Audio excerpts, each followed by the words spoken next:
नमस्कार, स्वागत है आप सभी का। आपके साथ मैं हूं स्वप्निल। बड़ी खबर बीकानेर से। यहां एक मकान में आग लगने से हड़कंप मच गया। बताया जा रहा है कि आग ने घर के पूरे सामान को लील लिया। सामान जलकर राख हो गया है। आग इतनी भयावह थी कि आसपास की दुकानों को भी अपनी चपेट में लेती चली गई। आग पर फिलहाल काबू पा लिया गया है। आग लगने का कारण शॉर्ट सर्किट सामने आया है। गंगा शहर रोड के पास यह घटनाक्रम हुआ और तस्वीरें भी आप अपने टीवी स्क्रीन पर देख पा रहे हैं। जलता हुआ घर जो आपको नजर आ रहा है, यहां शॉर्ट सर्किट की वजह से निकली चिंगारी के बाद ये आग की लपटों में बदलती चली गई। धू धू कर ये मकान और उसमें रखा सामान जलने लगा। आग ने आसपास की दुकानों को भी अपनी चपेट में लिया। आग फैल रही थी, लेकिन फायर ब्रिगेड की टीम वहां पर पहुंची। आम लोगों ने भी मदद की, जिसके बाद आग पर काबू पा लिया गया है।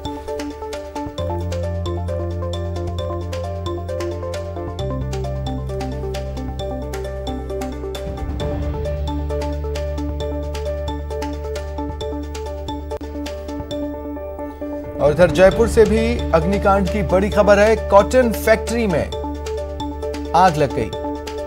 क्या बचा है अब कॉटन फैक्ट्री में, वो आप इन फोटोग्राफ्स में, इन तस्वीरों में देख पा रहे हैं। सरना डूंगर क्षेत्र में ये कॉटन फैक्ट्री है, जहां आज किन्हीं कारणों से आग लगी। आग किन कारणों से लगी अब तक सामने नहीं आया है, लेकिन आग की भयावहता का अंदाजा इस बात से लगाइए कि 4 दमकल की गाड़ियां लगी, तब कहीं जाकर इस आग पर काबू पाया जा सका। ज्यादा जानकारी के लिए बात करते हैं सहयोगी सौरभ से। सौरभ, क्या जानकारी है?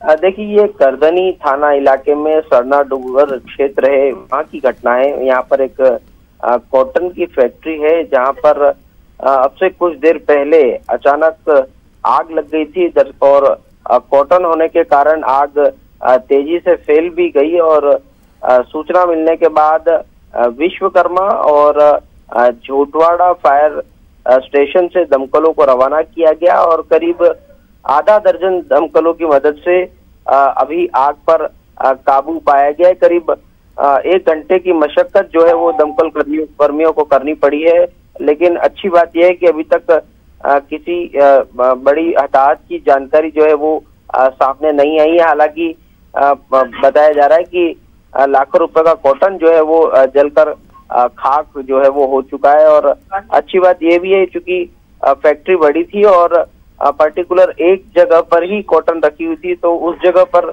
जो है वो ज्यादा आग थी और आग ने ज्यादा बड़ा रूप नहीं लिया। और अभी फिलहाल ये सूचना है कि आग पर काबू पाया जा चुका है और आग किन कारणों से लगी, अभी ये जांच का विषय है। जी ठीक है, शुक्रिया तमाम जानकारी के लिए सौरभ।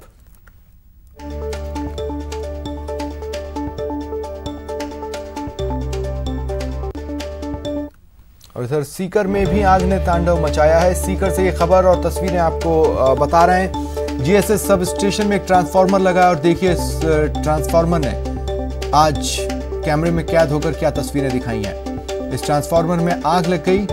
दमकल को इसकी सूचना दी गई। जैसे ही सूचना मिली, दमकल की टीम मौके के लिए रवाना हुई, पहुंची, कड़ी मशक्कत की, तब कहीं जाकर इस आग पर काबू पाया जा सका। लक्ष्मणगढ़ के जसरासर गांव में ये घटनाक्रम सामने आया है। जीएसएस सब स्टेशन में ट्रांसफार्मर में आग लग गई थी।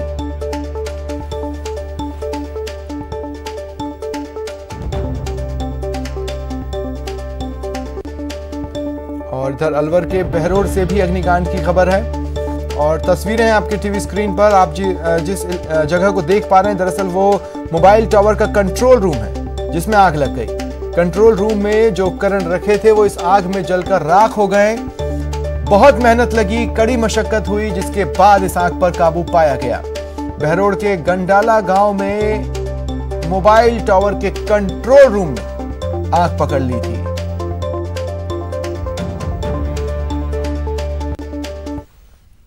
और कोटा से बड़ी खबर मिल रही है। एक संदिग्ध पाकिस्तान का बताया जाने वाला व्यक्ति, जासूस, पकड़ा गया है।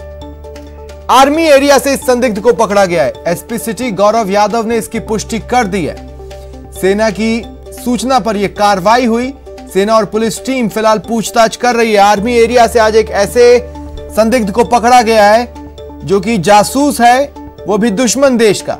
पाकिस्तान का जासूस जो कि पकड़ा गया, एक बड़ी सफलता मिली है। एसपी सिटी गौरव यादव ने इस बात की पुष्टि भी कर दी है कि पकड़ा गया व्यक्ति जो कि संदिग्ध था, पाकिस्तान का है और पाकिस्तान के लिए जासूसी कर रहा था। पाकिस्तान का जासूस पकड़ा गया है। सेना की सूचना पर यह कार्रवाई की गई। फिलहाल सेना की भी टीम इससे पूछताछ कर रही है, पुलिस टीम भी इससे पूछताछ कर रही है। ज्यादा जानकारी के लिए बात करते हैं सहयोगी शाकिर से। शाकिर, किस तरह से इसे पकड़ा गया?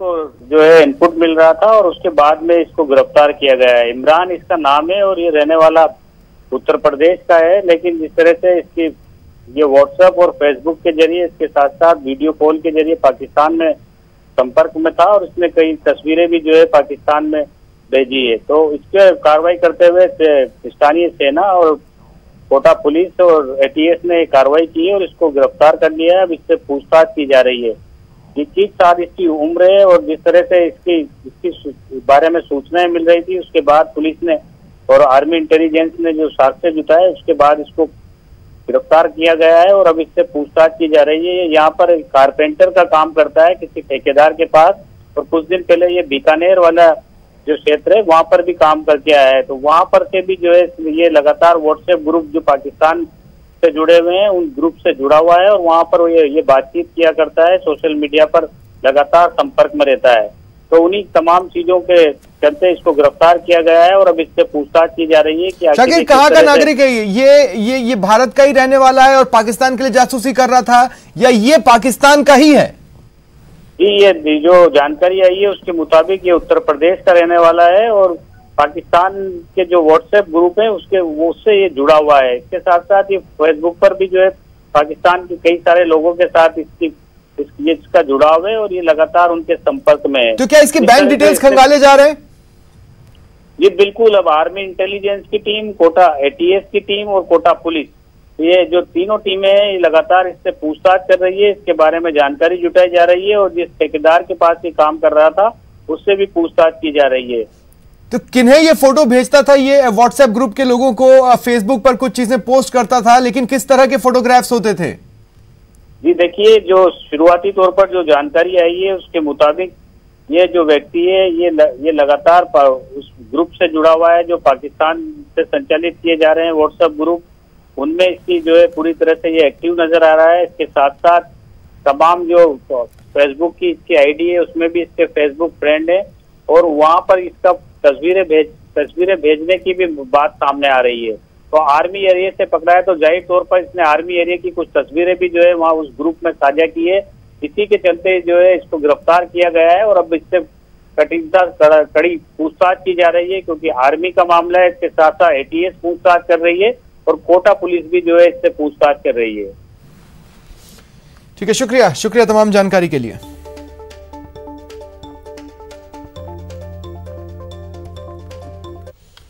बड़ी खबर डूंगरपुर से है। यहां दो सगी बहनें तालाब में नहाने के लिए गईं, लेकिन इनके शव लौटे। तालाब में डूबने से इनकी मौत हो गई। नया तालाब पर ये नहाने गई थीं। रामसागड़ा के गामड़ी अहाड़ा गांव में ये घटनाक्रम सामने आया है। ग्रामीणों की मदद से शव बाहर निकाले गए और पोस्टमार्टम के बाद परिजनों को सौंप दिए गए।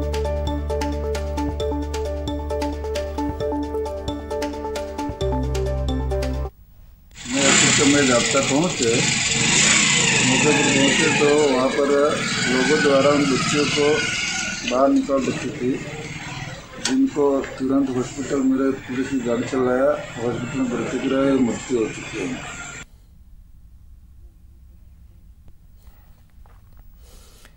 और बीकानेर से बड़ी खबर है। यहाँ एक युवक का शव पेड़ से लटका मिला। जोड़बीड़ इलाके में पेड़ पर लटका यह शव मिला। पुलिस ने इसे कब्जे में लिया। प्रथम दृष्टया पुलिस इसे आत्महत्या का केस मान रही है, हालांकि जांच जारी है।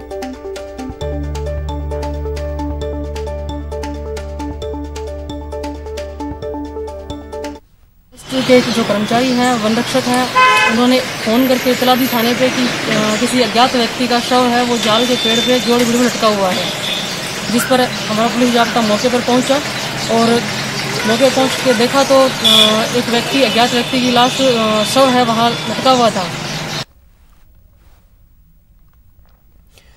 एनसीबी अजमेर की दौसा में कार्रवाई।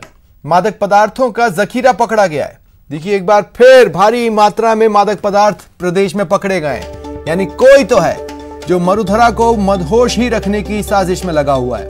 इस बार 1127 किलो से अधिक डोडा पोस्त बरामद हुआ है। एनसीबी ने एक तस्कर को भी गिरफ्तार किया है, जिससे पूछताछ चल रही है। कोर्ट ने आरोपी को जेल भेजा है। लोक अभियोजक कमलेश बोहरा ने इस संबंध में जानकारी दी।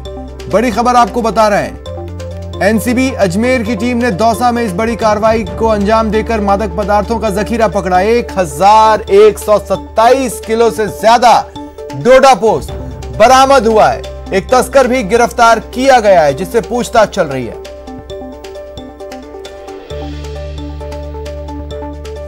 और ज्यादा जानकारी के लिए बात करेंगे सहयोगी आशीष से। आशीष, क्या जानकारी है? बिल्कुल, नारकोटिक्स कंट्रोल ब्यूरो को ये बात सूचना मिल रही थी कि झारखंड से जोधपुर मादक पदार्थों की खेप ले जाई जा रही है। इसी सूचना पर एनसीबी ने सिकंदरा टोल प्लाजा के समीप अपना जाल बिछाया और वहां जा रहे एक ट्रक की जांच की, तो ट्रक के अंदर भारी मात्रा में डोडा पोस्त बरामद हुआ है। एनसीबी की टीम को ट्रक से 1127 किलो डोडा पोस्त बरामद हुआ है। डोडा पोस्त मिलने के बाद जो ट्रक चालक था भस्माराम बिश्नोई, जो जोधपुर का रहने वाला था, उससे पूछताछ की गई तो उसने कबूल किया कि वह झारखंड से जोधपुर ये मादक पदार्थों की खेप पहुंचा रहा था। इसके बाद एनसीबी ने जो आरोपी भस्माराम बिश्नोई है, मादक पदार्थ का तस्कर, उसको गिरफ्तार कर लिया है और उसे आज दौसा न्यायालय में पेश भी किया गया है, जहाँ से उसे जेल भेज दिया गया है। जी ठीक है, शुक्रिया तमाम जानकारी के लिए।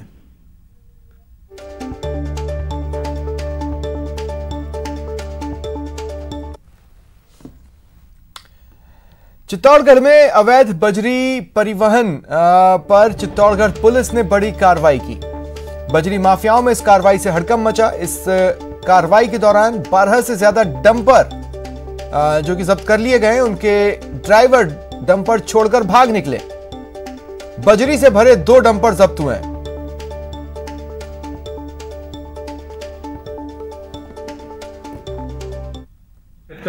दोहन खनन इतना ज्यादा नहीं है यहाँ पे, वो दूसरे जिलों में होता है। ये एक रूट में आता है चित्तौड़, अपने थोड़ा बहुत राशनी में खनन होता है, लेकिन बाकी इतना रूट है।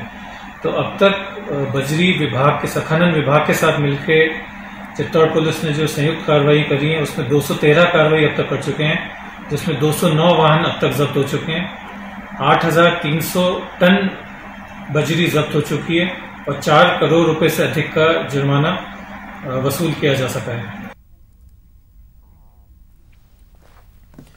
बड़ी खबर मिल रही है, कोटा में पुलिस ने बड़ी कार्रवाई की है। बड़ी कार्रवाई की खबर, ट्रैक्टर ट्रॉली चोरी के मामले में यह बड़ी कार्रवाई सामने आई है। अंतरराज्य गैंग का पर्दाफाश हुआ है। पुलिस ने 7 बदमाशों को गिरफ्तार किया है, जिनसे पूछताछ की जा रही है। और न केवल इन्हें गिरफ्तार किया, बल्कि चोरी की ट्रैक्टर ट्रॉली भी बरामद कर ली है।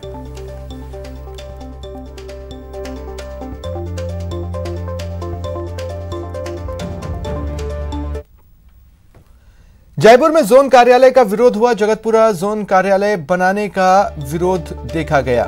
सामुदायिक केंद्र को कार्यालय बनाने का लोग विरोध करते दिखे। स्थानीय लोगों ने जमकर प्रदर्शन किया। जोन कार्यालय का आज ही उद्घाटन हुआ है और बोहनी विरोध के रूप में हुई। उद्घाटन करने पहुंची एमएलए गंगा देवी का भी इस दौरान विरोध किया गया। गंगा देवी की कार के आगे भी लोग आ गए। स्थानीय लोगों को मौके पर मौजूद पुलिस ने हटाया। नंदपुरी अंडरपास के पास सामुदायिक केंद्र में यह जोन कार्यालय बना है।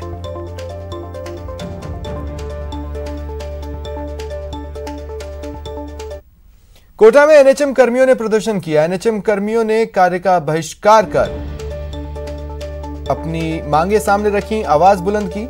सीएमएचओ ऑफिस के बाहर यह प्रदर्शन हुआ। एनएचएम कर्मियों ने वेतन बढ़ोतरी की मांग की है। संविदा कर्मियों को नियमित करने की भी इन्होंने इस प्रदर्शन के दौरान मांग उठाई।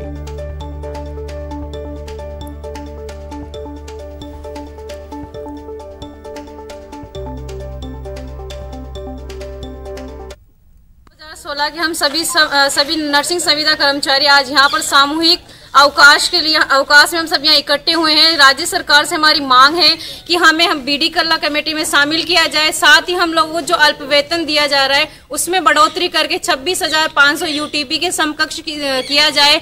हमारी राजस्थान सरकार से हमारा अनुरोध है कि समान वेतन और समान कार्य में के तहत हम लोगों की तरफ भी उनका जो ध्यान हम केंद्रित करना चाहते हैं। सरकार जब तक हमारी इन मांगों को पूर्ण नहीं करेगी तब तक हमारा इस सामूहिक साप्ताहिक अवकाश बंद नहीं होगा। ये राष्ट्रीय स्वास्थ्य मिशन ऑनलाइन स्टाफ नर्सेज परीक्षा भर्ती 2016 के सभी हम दिसंबर 2019 में चयनित और नियुक्त स्टाफ नर्स कर्मचारी आज 3 अक्टूबर 2020 से अनिश्चितकालीन सामूहिक अवकाश पर चले गए हैं। और श्रीगंगानगर से भी बड़ी खबर है, एनएचएम कर्मियों ने यहां भी प्रदर्शन किया है।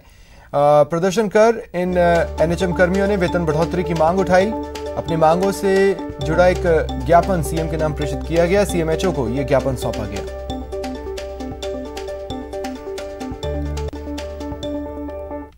और चलिए रुकते हैं एक ब्रेक के लिए।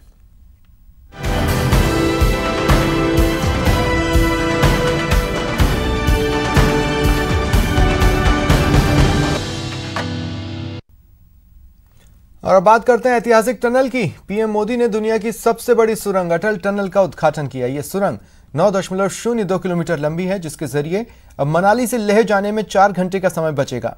उद्घाटन के दौरान रक्षा मंत्री राजनाथ सिंह भी मौजूद रहे। अटल टनल को, देश को, राष्ट्र को समर्पित कर रहे हैं। करतल ध्वनि से उनका अभिनंदन किया जा रहा है। ये सिर्फ एक सुरंग नहीं, देश का सम्मान है जो 10 साल में बनकर तैयार हुआ है। नाम है अटल टनल। इस सुरंग के खुल जाने से हिमाचल प्रदेश के कई ऐसे इलाके जो सर्दियों में बर्फबारी के चलते बाकी देश से कट जाते थे, वे पूरे साल संपर्क में रहेंगे। मनाली और लेह की दूरी भी 474 किलोमीटर से घटकर 428 किलोमीटर रह गई है। इसलिए पीएम मोदी ने सबसे पहले उन लोगों को सलाम किया जिनके पसीने से यह सपना साकार हुआ है। इस महायज्ञ में अपना पसीना बहाने वाले मेहनतकश जवानों को, इंजीनियरों को, सभी मजदूर भाई बहनों को आज मैं आदर पूर्वक नमन करता हूं। सलाम तो बनता है, क्योंकि आसान नहीं, बेहद मुश्किल काम था ये, और साधन सीमित।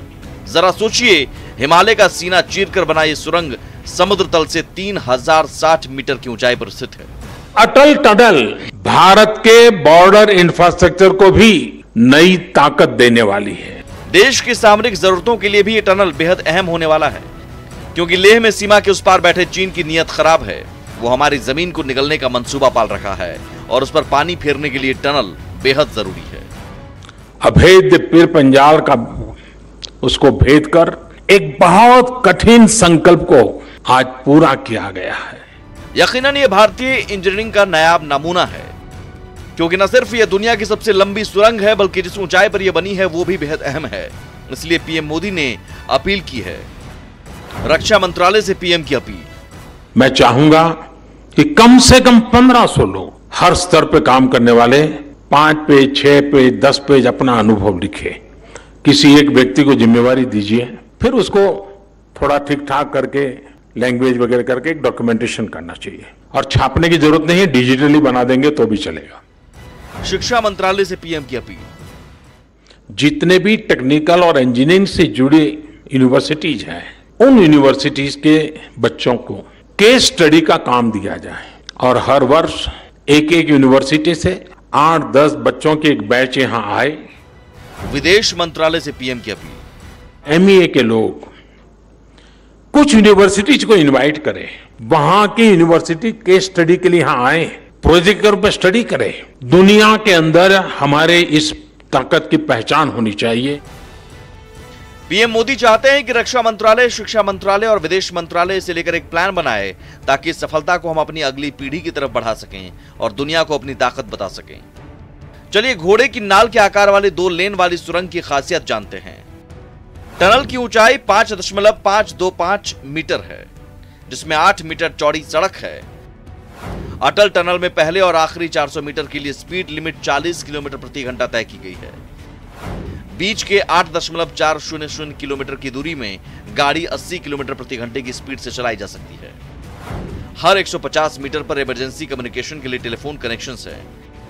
आग से बचाने के लिए अटल टनल में हर 60 मीटर तक फायर हाइड्रेंट मैकेनिज्म है। हर 250 मीटर तक सीसीटीवी कैमरों से lace auto incident detection system है। पूरी टनल के लिए एक ब्रॉडकास्टिंग सिस्टम तैयार किया गया है। इस टनल को रोज 3000 कारों और 1500 ट्रकों का ट्रैफिक झेलने के लिहाज से बनाया गया है। Bureau report, news 18 network. चीन से तनाव के बीच अमेरिका का ताकतवर जहाज P-8 भारत की धरती पर उतरा। यह जहाज भारत की धरती पर उतरा था तो सिर्फ लॉजिस्टिक्स सपोर्ट के लिए, लेकिन इसकी लैंडिंग चीन को कड़ा संदेश दी गई।